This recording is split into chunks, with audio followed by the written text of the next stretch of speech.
maman, et je pense là, c'est le moment. Vous vouliez en finir. Si t'es là, fais-moi signe. Là, on s'approche à des zones très dangereuses. Et là, je tourne, les nuages s'ouvrent. Au-dessus, il y a la lune comme ça ouverte. Et en fait, je me rends compte que depuis ce moment-là, elle a été très présente à mes côtés là. Et donc, ma mère meurt Un soir de pleine lune. un soir de pleine lune. Georges entend cette chanson le même soir. Quand je descends avec Georges, on parle de ça. Georges me dit, mais est-ce que tu parles... Et toute ma famille était inquiète sur moi, en fait. Et il me dit, mais est-ce que tu parles à maman, machin et tout? Et je lui dis, mais non, je parle pas à maman. Moi, je prie pour maman, mais que Dieu veille sur elle, en fait. Pas pour prier pour elle, enfin, ou parler avec elle. Il me dit, bah moi, je parle avec elle. Et puis ça m'a travaillé la tête. Et moi, c'est mon aîné aussi, donc il a 8 ans de plus que moi. Et je pars pour courir ce week-end et je m'arrête à ma chapelle, là où je m'arrête tout le temps quand je cours pour un peu me reposer.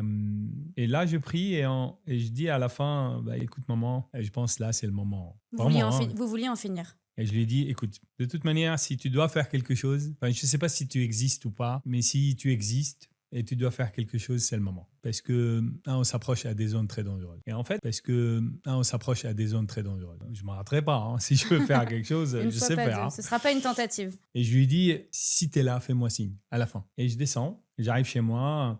Chez moi, il y a un parc et de ma chambre, il y a une vitre, il y a plein de vitres dans la maison et ça permet de voir tout le parc. En fait. Et je me suis dit, d'habitude, à une heure précise, tout se ferme, l'alarme se met en route et tout le bazar. Et là, j'ai dit, bon, allez, je vais le bloquer. Comme ça, je regarde un peu le parc. Il y a un moment dans la soirée, on ne peut pas voir le ciel, en fait. On peut voir qu'un bout, comme ça. Et je parle d'elle, je me tourne et la lune pleine dans ce trou. Comme ça, ronde.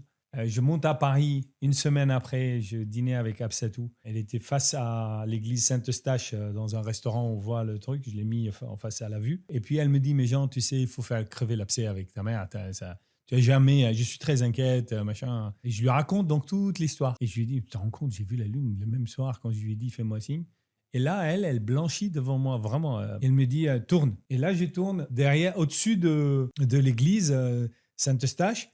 Paris était nuage total, les nuages s'ouvrent, au-dessus il y a la lune comme ça ouverte. Et en fait, je me rends compte que depuis ce moment-là, qu'elle est présente, elle a été très présente à mes côtés là. Depuis ce moment dans la chapelle où j'ai dit si t'es là, fais-moi signe, depuis je la sens en fait. Et elle vous lâche pas.